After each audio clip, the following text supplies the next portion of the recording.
Disclaimer: this is a fictional dramatization created for artistic, emotional, and educational storytelling purposes. All characters and events are entirely fictional and created using AI tools. No impersonation, misrepresentation, or harm is intended. The content contains scenes of danger involving child characters. However, no real persons or minors were involved in its production. Grace's Love Stories produces scripted, AI-generated stories that promote, entertain, inspire kindness, and emotional connection. We respect our viewers and strictly adhere to YouTube's policies. The throne room of Valdris Castle had never known such silence. Seraphine stood at the entrance, her fingers trembling against the rough fabric of her worn traveling dress. 3 years. 3 years since she had last set foot in this hall, and everything had changed. Everything except the way her heart seized when she saw him. Kalen Voss, Alpha King of the Northern Realm, sat upon his obsidian throne like a god carved from winter itself. His silver eyes swept across the assembled nobles, cold and merciless, until they found her. The recognition hit them both at the same moment. Seraphine watched his jaw tighten, watched his knuckles go white against the armrests. Around them, 500 nobles held their breath, sensing the shift in their king's demeanor but not understanding its source. "Bring her forward," Kalen commanded, his voice cutting through the hall like a blade through silk. 2 guards flanked Seraphine, escorting her down the endless crimson carpet. With each step, memories assaulted her, his hands in her hair, his teeth at her throat, his voice calling her his fated mate, and then his voice, cold as death, rejecting her before the entire pack. "You dare return."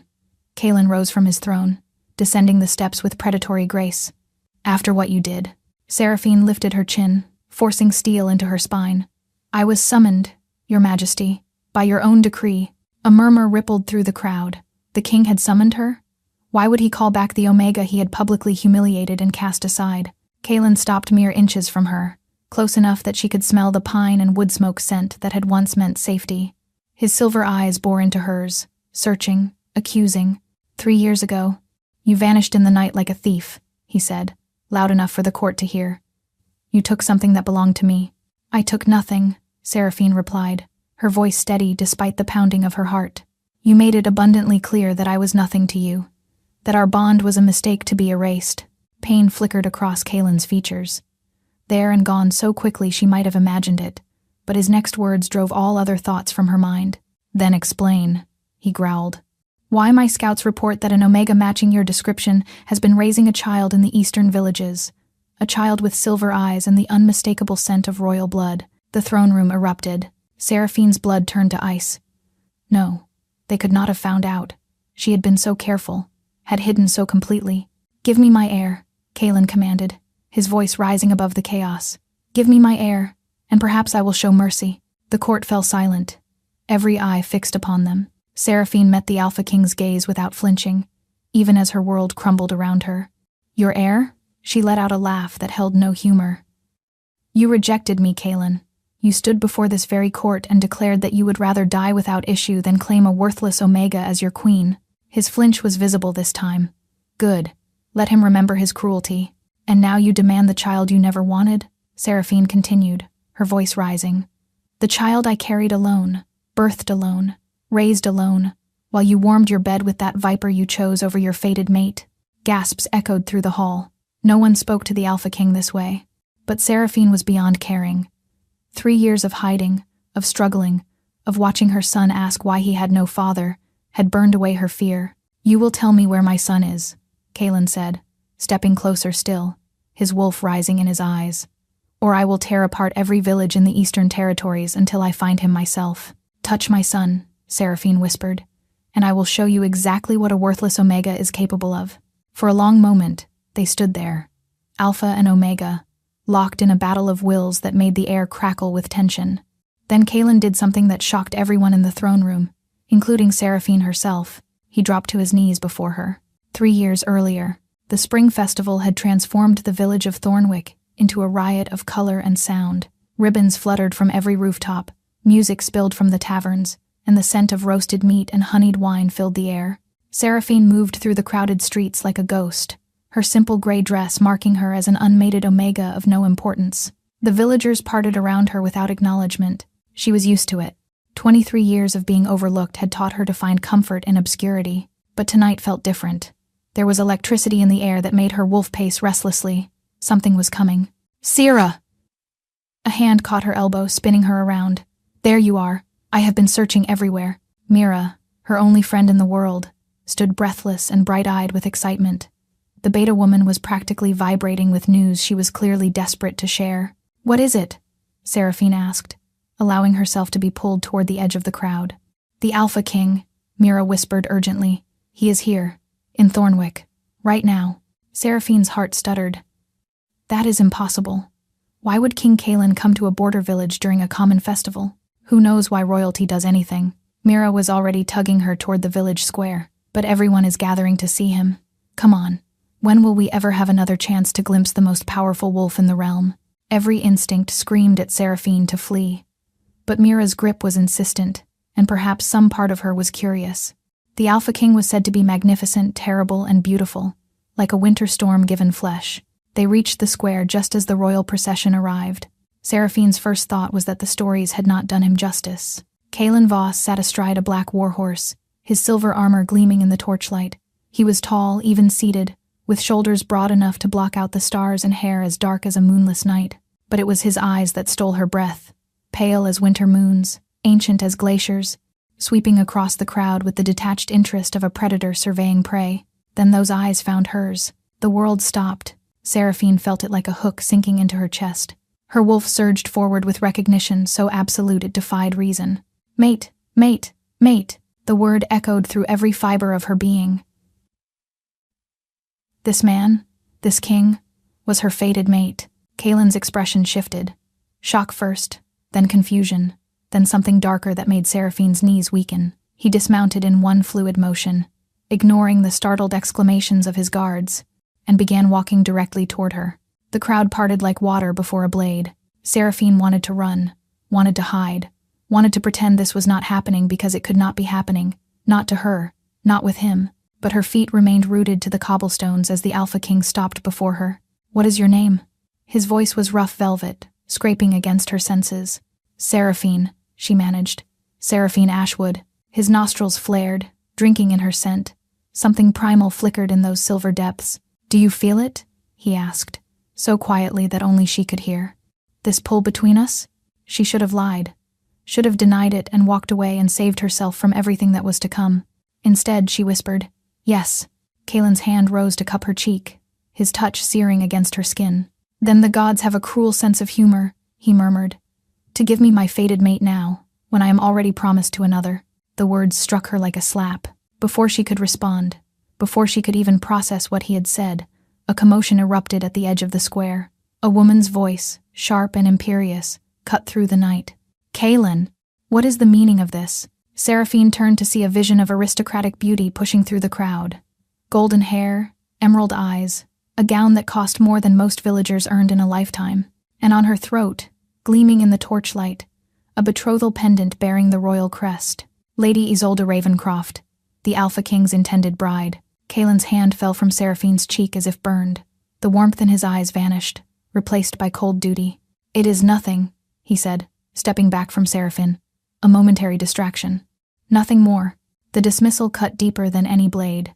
Seraphine stood frozen as Isolde reached them, as the beautiful noble looked her up and down with undisguised contempt. "This?" Isolde laughed, a sound like breaking crystal. "This is what distracted you? A common omega in peasant rags? I said it was nothing." Kalen's voice had turned to ice. He did not look at Seraphine again. "We should return to the castle." "Of course, my king." Isolde took his arm possessively, shooting Seraphine one last victorious smirk before leading Kalen away.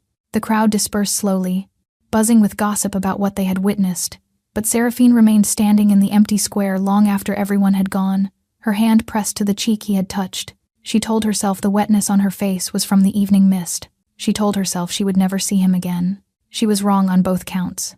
The summons arrived 3 days later. Seraphine stared at the royal seal on the parchment, her hands trembling so violently that the paper rattled like autumn leaves. The Alpha King commanded her presence at Valdris Castle. Immediately. No explanation given. "You cannot go," Mira insisted, pacing the small confines of Seraphine's cottage. It is obviously a trap. That Ravencroft woman probably convinced him to have you executed for daring to catch his eye. A royal summons cannot be refused. Seraphine set down the letter with forced calm. Refusal would bring soldiers to drag me there anyway, and my entire village would suffer for harboring a traitor to the crown. Then I am coming with you. No. Seraphine caught her friend's hands. If something happens to me, someone needs to tell my mother's sister in East Hollow. Promise me, Mira. Mira's eyes glistened, but she nodded. I promise. But nothing is going to happen. You are going to walk into that castle, do whatever they want, and walk right back out. Yes? Yes, Seraphine lied. The journey to Valdris Castle took 2 days by foot.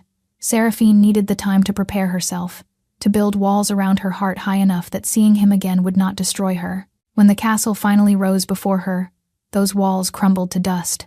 Valdris was a fortress of black stone and sharp edges, beautiful the way a drawn sword was beautiful. As Seraphine approached the gates, she felt the weight of 1,000 eyes. They were expecting her. A servant led her through endless corridors of polished obsidian. With each step, the bond in her chest pulled tighter, guiding her toward him. He was close. The servant stopped before a carved door. The king awaits you in his private study. A meaningful pause. Alone. Seraphine's heart hammered as the door swung open. Kaelin stood at the window, his back to her, silhouetted against the gray light of the overcast sky. He did not turn as she entered, but she saw the tension in his shoulders, heard the slight hitch in his breathing. He felt it too, this impossible pull between them. You came. His voice was carefully neutral. I had little choice, Your Majesty. Do not call me that. Now he turned, and the raw hunger in his eyes made her stumble backward. Not when we are alone. Not when every fiber of my being screams that you belong to me. I belong to no one. The words came out stronger than she felt. You made that clear at the festival. I am nothing to you. A momentary distraction. Pain crossed his features. I was cruel. I know that. But you must understand my position. He began to pace like a caged wolf. Isolde and I have been betrothed since childhood. Our union will unite the northern and southern territories, ending generations of conflict. Thousands of lives depend on this marriage. Then why am I here? Kaelin stopped pacing, turned to face her fully, and what she saw in his expression terrified her more than any threat ever could. Because I cannot stop thinking about you. The admission seemed to cost him. Because I close my eyes and see your face. Because the bond is driving me to madness, and I needed to know if you felt the same. Seraphine's resolve wavered. What does it matter what I feel? You have made your choice. Have I? He crossed the distance between them in 3 strides, catching her face in his hands. The ceremony is not for another month. 30 days to decide between duty and fate, between a political alliance and the mate the gods chose for me. She should have pushed him away. Should have remembered his cruelty, the way he had made her feel worthless. But his touch ignited something primal. Her wolf keened with longing, straining toward its other half. 1 month, Kaelin whispered against her lips. Give me 1 month to know you, to be certain, and then I will make my choice. And if you choose her? His jaw tightened. Then you will be free to leave, with gold enough to start a new life anywhere you wish. You have my word. It was madness. Every logical part of her brain screamed that this would end in heartbreak. But when had the bond ever listened to logic? 1 month, she breathed. Kaelin's answering smile was devastating. And when he kissed her, Seraphine let herself believe, just for a moment, that fate might actually be kind. She should have known better. The weeks that followed existed outside of time.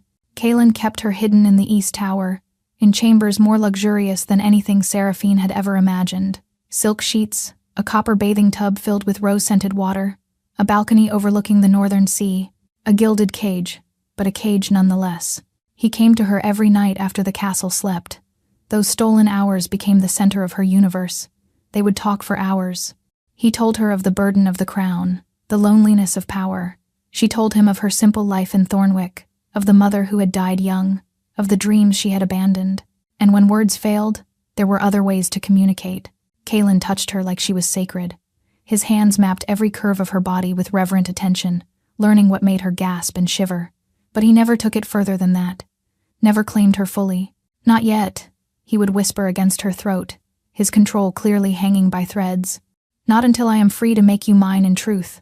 Hope began to blossom in Seraphine's chest, fragile and dangerous. Perhaps he would choose her.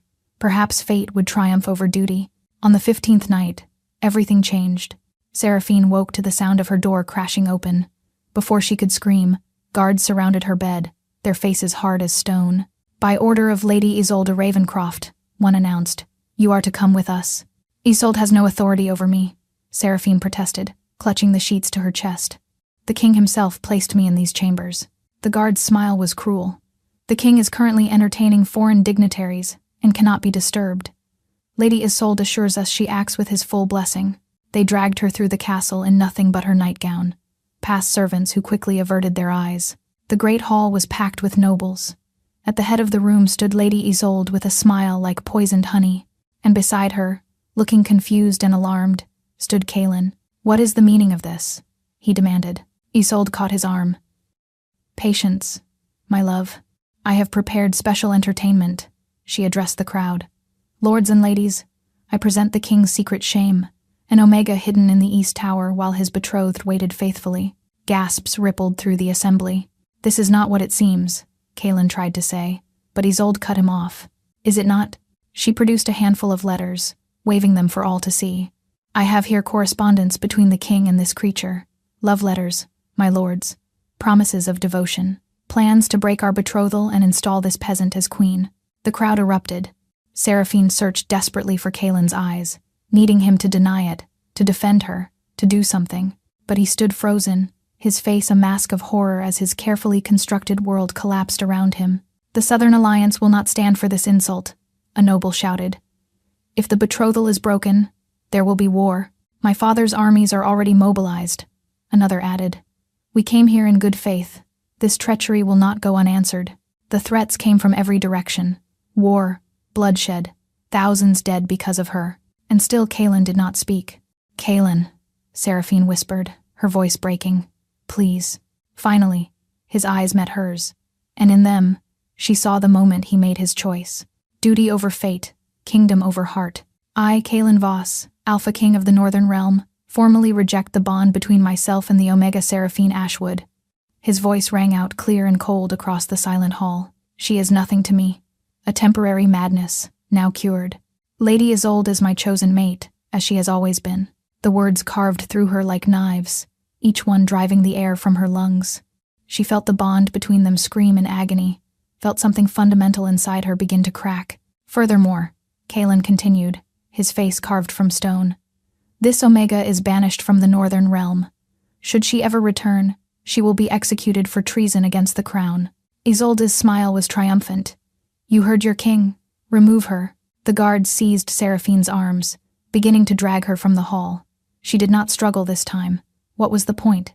But as she passed Kaelin, something made her stop, made her look up into those silver eyes one last time. "I hope your kingdom was worth it," she whispered. "I hope it keeps you warm at night when you remember what you threw away." Something flickered in his gaze.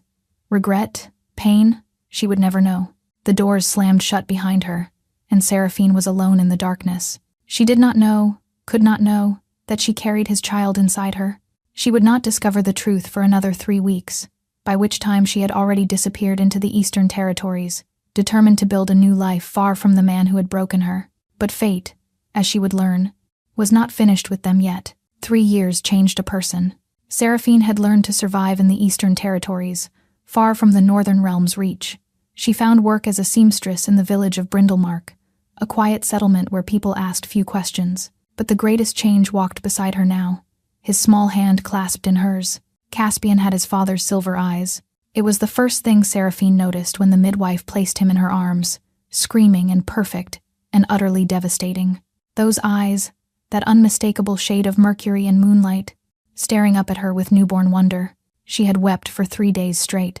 Now, at nearly 3 years old, Caspian was a whirlwind of energy and curiosity. He had inherited his father's dark hair, along with those telling eyes, but his smile was entirely his mother's. "Mama, look!" He tugged at her hand, pointing toward a merchant's stall displaying carved wooden animals. "A wolf! Can I have the wolf?" Seraphine's heart clenched. Of course he wanted the wolf. His blood called to it, even if he did not understand why. "Perhaps for your name day," she said gently, steering him past the stall. "We need to buy flour today, remember? You promised to help me make honey cakes." Caspian's disappointment lasted approximately 3 seconds before he spotted a butterfly and went chasing after it, his laughter ringing through the market square. Seraphine watched him with fierce, protective love. Everything she had endured had been worth it for him. The bond still ached. She had hoped it would fade, that rejected bonds eventually withered. But 3 years later, she still felt the hollow place where Kaylin should have been, still dreamed of silver eyes, still woke some nights with tears on her cheeks. Sarah. The shout made her spin around, hand instinctively reaching for Caspian.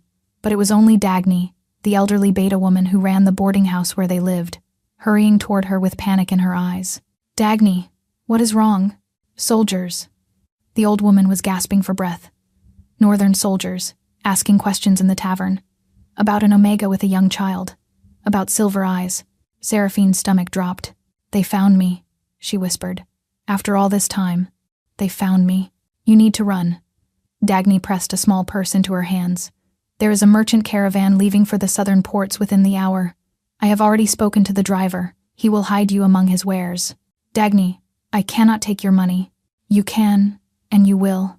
The old woman's eyes glistened. "That boy is special, Sarah. Anyone with sense can see it. Whatever you are running from, it must not catch you." Seraphine embraced her fiercely, gratitude choking her throat. Then she scooped Caspian into her arms and ran. They almost made it. The caravan was in sight, the driver already waving them forward, when a wall of soldiers materialized from the alley ahead. Seraphine skidded to a halt, spinning to find another squad blocking her retreat. Trapped. Seraphine Ashwood. A commander stepped forward, his expression coldly satisfied. "By order of His Majesty King Kaylin, you are to return to Valdres Castle immediately." "No." She clutched Caspian tighter, her wolf rising with maternal fury. "I was banished. Returning means execution. You cannot. The king has rescinded your banishment." The commander's eyes dropped to Caspian, and hunger flickered there. "It seems His Majesty has had a change of heart." "Mama?" Caspian's voice trembled. "Who are these men?" "It is all right, my love." Seraphine pressed a kiss to his dark hair, her mind racing desperately. "Everything is going to be all right." But as the soldiers closed in around them, as iron shackles were clasped around her wrists, Seraphine knew she was lying. Kaylin had found them, and she had no idea what fresh cruelty awaited. The journey to Valdres took 4 days by carriage. 4 days of uncertainty, of fear, of trying to keep Caspian calm while her own heart shattered. The soldiers treated them well enough but would not answer questions.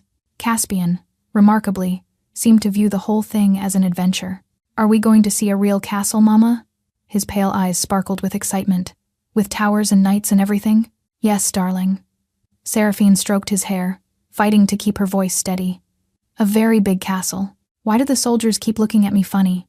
"Because you look exactly like their king," Seraphine thought.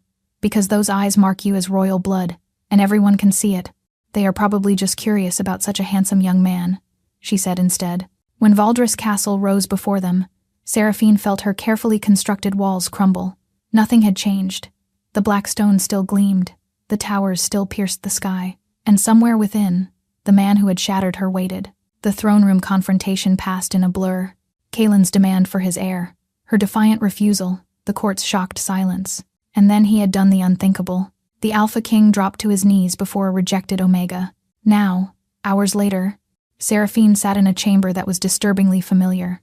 The same East Tower, the same silk sheets, the same copper bathing tub, the same gilded cage. Caspian slept fitfully on the massive bed, exhausted by the day's upheaval. Seraphine watched him breathe, her heart aching with love and fear in equal measure. A soft knock interrupted her vigil. She did not need to ask who it was. The bond told her, singing with recognition despite everything. "Enter," she said flatly. Kaylin stepped into the chamber, and 3 years collapsed into nothing. He looked older, she noticed. There were lines around his silver eyes that had not been there before, a weariness in his bearing that spoke of sleepless nights and heavy burdens. Good, she thought viciously. Let him suffer. But another part of her, the part that still remembered his touch, wanted to smooth those lines away. "Seraphine." His voice was rough. "We need to talk." "Do we?" She rose from her chair, positioning herself between him and the bed where Caspian slept. "It seems to me you said everything that needed saying 3 years ago."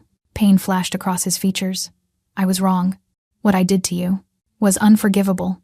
She cut him off coldly. "So let us not waste time on apologies neither of us believes. Tell me what you want, and then leave us alone." Kaylin's gaze drifted to the sleeping child, and his expression crumbled. "He looks just like me," The words were barely a whisper. I knew from the reports, but seeing him, his name is Caspian. Seraphine's voice hardened. He is my son. Mine. You have no claim to him. He is my heir. He is a child who has never known his father, who has asked me 1,000 times why other children have papas and he does not, who cries sometimes at night for reasons he cannot explain because the bond he should have with you is nothing but an aching void. Kaelin flinched as if struck. I did not know. His voice cracked. Seraphine, I swear to you, I did not know you were carrying my child when you humiliated me before your entire court, when you rejected our bond and banished me on pain of death. Seraphine laughed bitterly. Would it have changed anything if you had known? The silence stretched between them, heavy with unspoken truths. Yes, Kaelin finally said. It would have changed everything. Seraphine wanted to believe him. That was the most infuriating part. Despite everything he had done, despite 3 years of pain and struggle, some treacherous part of her heart still yearned for his words to be true. But she had learned hard lessons about trusting Kaelin Voss. Pretty words, she said coldly. But I notice you married Isolde anyway. Tell me, Your Majesty, where is your beloved queen tonight? Does she know you are here? Visiting the Omega you once called worthless? Kaelin's expression shuddered. Isolde is dead. The words hung in the air like a blade waiting to fall. Dead? Seraphine repeated. How? Poison. His voice was flat, emotionless. 18 months ago. Someone slipped wolfsbane into her wine.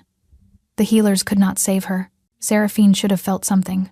Satisfaction, perhaps, or vindication.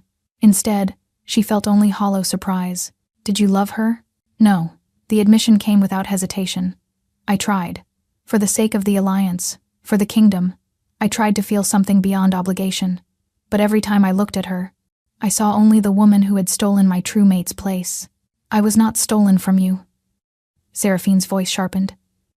You gave me away. There is a difference. I know. Kaelin moved toward the window, his back to her. I have relived that night 1,000 times. Wondered what would have happened if I had been stronger. If I had chosen you instead of duty. We will never know, will we? He turned to face her, and the raw anguish in his eyes made her breath catch. I am not asking for forgiveness, Seraphine. I know I do not deserve it, but I am asking for a chance. He took a step toward her. A chance to know my son. A chance to prove that I am not the man who hurt you. And if I refuse? The question seemed to pain him. Then I will have the guards escort you back to Brindlemark tomorrow. You have my word. Seraphine stared at him, searching for deception. 3 years ago, she would have believed anything he told her. Now she knew better. But Caspian deserved to know his father. Did she have the right to deny him that? 1 week, she heard herself say. You have 1 week to prove yourself. But if you hurt him, if you break his heart the way you broke mine, I will take him so far that your soldiers will never find us again. Kaelin nodded slowly. 1 week. He left without another word, and Seraphine sank into her chair, trembling with emotions she could not name. The days that followed were torture of a different kind. She watched Kaelin with Caspian, waiting for him to fail. Instead, she witnessed something terrifying. She watched him become a father. Kaelin was awkward at first, but Caspian bridged the gap within hours. You are very tall, Caspian informed him solemnly on the second day. Are you a giant? Kaelin's lips twitched. Not quite. Though my father was even taller. I want to be tall like you when I grow up. Something vulnerable flickered in Kaelin's mercury gaze. You will be, I promise. By the 4th day, Caspian was calling him Papa. Seraphine told herself the tears were from exhaustion, but the nights truly undid her. The dreams returned with a vengeance. Vivid dreams of Kaelin coming to her chamber, his hands on her skin, his voice calling her his mate. She would wake gasping, her body burning, the bond screaming for completion. During the day, she kept careful distance, but she could not escape the awareness that hummed whenever he was near, could not ignore how his scent made her wolf keen with recognition. On the 5th night, she found him waiting outside her chamber. Seraphine, his voice was strained. We need to speak. It is late, Your Majesty.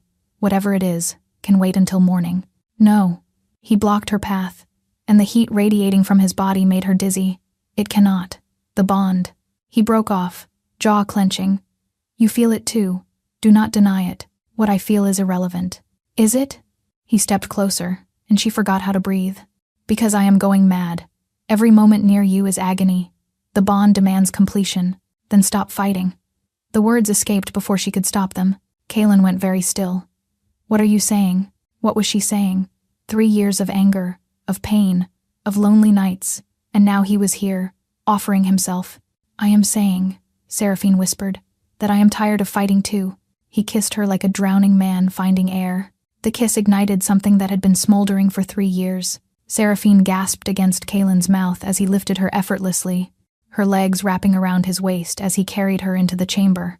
Somewhere distant, a voice that sounded like reason screamed that this was a mistake. She silenced it without mercy. His hands were everywhere, relearning curves he had memorized long ago.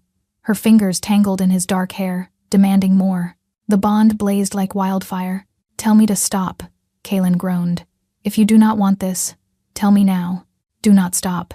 She arched into him. He claimed her then, and Seraphine shattered. She woke to gray dawn light, and Kaelin's body curved around hers. For a moment, she catalogued sensations. The pleasant ache, the weight of his arm, his steady breathing. Then memory crashed over her. What had she done? I can hear you thinking. Kaelin's voice was rough with sleep. His arm tightened around her. Do not run, please. I should never have. Seraphine, he shifted, propping himself up to look at her. In the morning light, his silver eyes held no coldness, only warmth. Last night was not a mistake. Do not make it into one. You rejected me. Her voice cracked. You chose her over me, and I have paid for that choice every day since. He cupped her face in his hands. Isolde never let me forget what I had given up. She knew I dreamed of you, knew I whispered your name in my sleep. It was poison between us long before the actual poison took her. Seraphine wanted to pull away, wanted to protect herself from the hope blooming treacherously in her chest. Why did you really summon me back? She asked. The truth this time. Kaelin was silent for a long moment. Because I am dying, he finally said. The words knocked the breath from her. What? The poison that killed Isolde did not come from outside. Someone has been slowly poisoning me for months. The healers give me a year at most. No, she sat up abruptly. That is impossible. The poison works slowly. Attacks the bond first, then the wolf, then the body. He caught her hand. I summoned you because I needed to see my son before I die. Tears burned Seraphine's eyes. Who is doing this? I do not know. We suspect southern assassins, remnants of Isolde's family, but we have found nothing. There must be something. Some cure. My healers have tried everything. His thumb traced circles on her palm. There is no cure, but I could not die without seeing you again, without telling you how wrong I was. She was crying now. You cannot die. Caspian just found you. Found me again? His smile was sad. The cruelest irony of all. Seraphine's mind raced. There had to be something. Then a thought struck her. The old magic, she breathed. What? My grandmother told stories about the ancient wolves. They had healing powers that could cure any ailment. Those are myths. Are they? She gripped his hands. We live as wolves. We shift forms. Is it impossible that other magic exists? Even if it did, such knowledge was lost centuries ago. Then we find it. There are libraries in the Eastern Territories. Ancient texts. If any record exists, it would be there. Seraphine, you gave up on me once. She met his eyes fiercely. Do not ask me to give up on you. For a long moment, he stared at her. Then he pressed his forehead to hers. What did I ever do to deserve you? Nothing yet, but you have time to earn it. She did not know how wrong she was. That evening, as she prepared to discuss their search with Kaelin, a servant arrived with an urgent summons. The king requests your presence in the council chamber immediately, my lady. The servant's face was pale. There has been an attack. Seraphine's blood went cold. What kind of attack? On the young prince, my lady. The servant's voice trembled. Someone tried to kill your son. Seraphine ran. The castle corridors blurred past her as she sprinted toward the council chamber, her heart pounding so violently she thought it might shatter her ribs. Not Caspian. Please, not Caspian. She burst through the doors to find chaos. Guards surrounded a small figure on the floor. Healers shouted orders. And in the center of it all, Kaelin knelt beside their son, his face a mask of barely controlled terror. Caspian! Seraphine shoved through the crowd, dropping to her knees beside him. Baby, can you hear me? His silver eyes fluttered open, glazed with pain but alive. Alive. Thank the gods, he was alive. Mama. His voice was weak. The nice lady gave me a sweet, but it tasted wrong. What lady? Kaelin demanded, his voice deadly quiet. What did she look like? Pretty. Gold hair. Caspian's eyes drooped. She said she was my aunt. Seraphine and Kaelin exchanged horrified glances. Gold hair, Isolde's family. The healers need space to work, someone announced, and suddenly hands were pulling Seraphine away from her son. No, she fought against them. I will not leave him. Seraphine, Kaelin caught her shoulders. Let them help him, please. She sagged against him, watching helplessly as the healers carried Caspian away. I will find who did this. Kaelin's voice was ice and fire, and I will tear them apart with my bare hands. It was the Ravencrofts.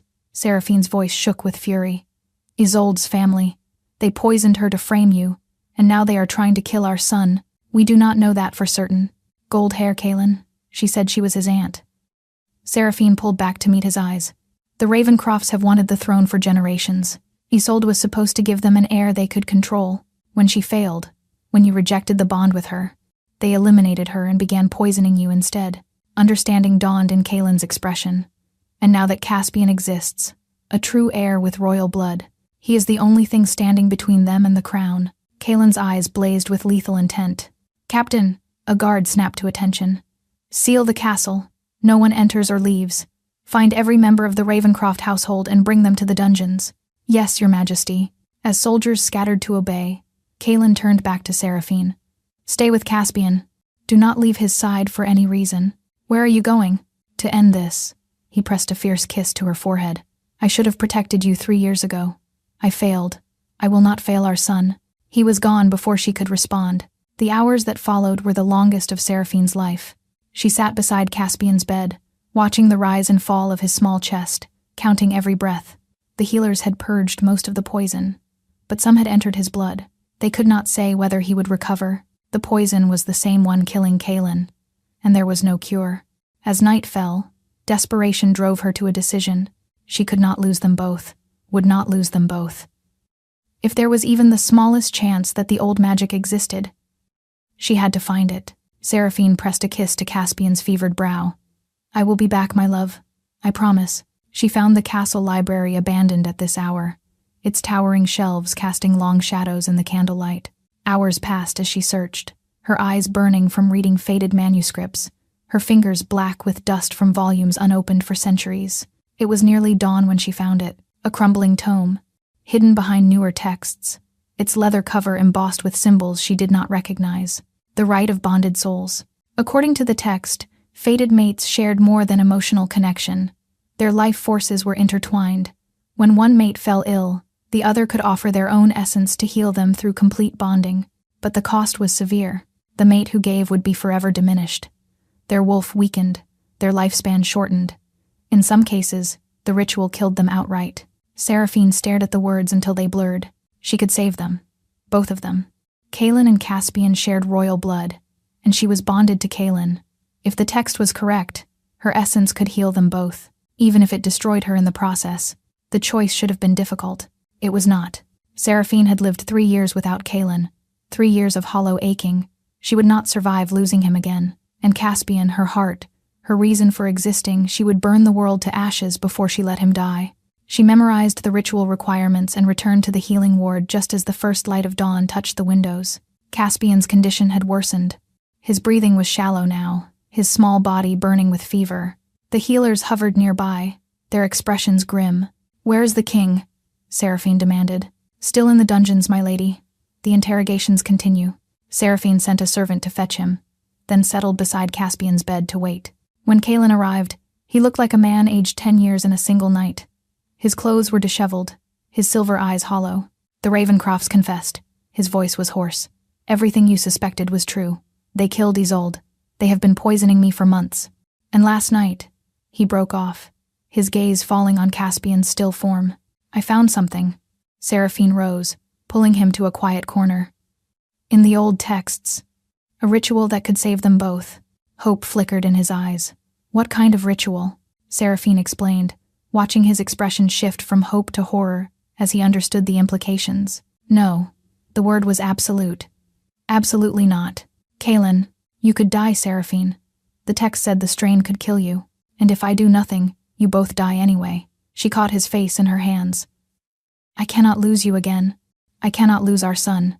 If there is any chance at all, I have to take it. I will not allow you to sacrifice yourself for me. It is not your choice." Seraphine's voice hardened. "I am his mother. I am your mate. This is my right." "And what about Caspian?" Kaylin's voice cracked. "What about our son growing up without his mother?" "He will have his father." Tears streamed down her face. "He will have you, Kaylin, whole and healthy and alive. That is more than he has ever had." "Seraphine, please. I love you." The words tumbled out, raw and desperate. "I have loved you since the moment our eyes met in that village square.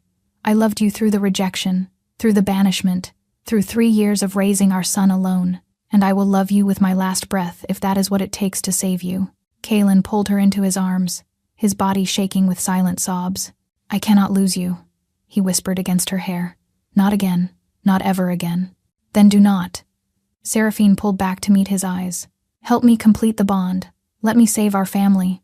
For a long moment he simply stared at her, those pale eyes swimming with anguish and love and terrible understanding. Then, slowly, he nodded. The ritual required moonlight. They gathered in the castle courtyard as night fell, Caspian's small body laid on an altar of ancient stone. Kaylin stood at his side, his hand clasped in Seraphine's. Seraphine had memorized the words. As she looked at her son's pale face, at her mate's anguished eyes, doubt crept in. What if it did not work? "Then at least we will be together," she told herself. "Begin," she whispered. The ancient words fell from her lips like drops of liquid silver. As she spoke, she felt something stir deep within her chest, a power she had never known she possessed. Her wolf rose to the surface, not fighting for control, but lending its strength to hers. The bond between her and Kaylin blazed to life, brighter than it had ever burned before. She felt him. Not just his presence, but his essence, his fears, his regrets, his love for her and Caspian. She felt the poison in his veins like black ice, echoed in Caspian's small body, and she reached for it. The pain was beyond anything she had ever experienced. It felt like her soul was being torn from her body, stretched thin across the bond to wrap around those she loved. She heard Kaylin cry out, felt his hands tighten on hers, but she did not stop, could not stop. She poured herself into them, her strength, her essence, her very life force flowing through the bond like healing light. She felt the poison recoil, felt it burning away beneath the onslaught of her love. The world went white. Seraphine opened her eyes to sunlight. For a moment, she simply lay there, confused. She was in a bed, soft and warm, with familiar silk sheets beneath her fingertips. The East Tower chamber. But how? "Mama." A small body launched itself onto the bed, and suddenly Caspian was in her arms, healthy and whole and radiating joy. "You woke up." He was crying and laughing at the same time. "Papa said you would wake up, but it has been so many days and I was scared." "How many days?" Seraphine managed, her voice rusty with disuse. 3 days, my heart." Kaylin stood in the doorway, and the sight of him stole her breath. The hollow exhaustion was gone from his features. His eyes sparkled with life and health. The poison's shadow had vanished completely. "It worked," she whispered. "It worked." He crossed to the bed, gathering her in his arms. "You saved us both. You brilliant, stubborn woman. I thought I would die. So did us. For 3 days you did not wake. The healers said your essence was so depleted they did not know if you would survive." Seraphine reached up to touch his face, reassuring herself he was real. "The bond feels different," she breathed. "Complete." Kaylin pressed his forehead to hers. "For the first time since I rejected you, it is whole. I can feel you, Seraphine. Every breath, every heartbeat." Tears spilled down her cheeks. "I love you. And I love you." He kissed her softly. "More than my crown, more than my kingdom, more than my own life. I love you, and I will spend every day proving it until you believe me." "Papa." Caspian tugged at his sleeve impatiently. "Can we tell her the other thing now?" Seraphine looked between them. "What other thing?" Kaylin smiled, and it was like watching the sun break through storm clouds. "While you slept, I made some decisions." He withdrew a ring from his pocket, a band of silver set with a stone that matched his eyes. "The court has been informed that their king will be taking a new queen, his true mate." Seraphine stared at the ring, then at him, her heart pounding. "Kaylin, I failed you once." His voice was fierce. "I chose duty over fate and nearly lost everything. I will not make that mistake again. Seraphine Ashwood, will you marry me? Will you be my queen, my partner, my mate in truth?" Caspian bounced impatiently. "Say yes, Mama." Through her tears, through the overwhelming joy that threatened to consume her, Seraphine found her voice. "Yes," she whispered. Yes, I will marry you. Kaelin slid the ring onto her finger, and when he kissed her, Seraphine felt the bond between them sing with complete, perfect harmony. 3 years ago, she had been a rejected Omega with nothing but her broken heart. Now she was a queen, a mother, a mate. She was finally home. Thank you so much for listening. I hope you enjoyed this story. A big thank you to everyone who is following. Your support truly means the world to me.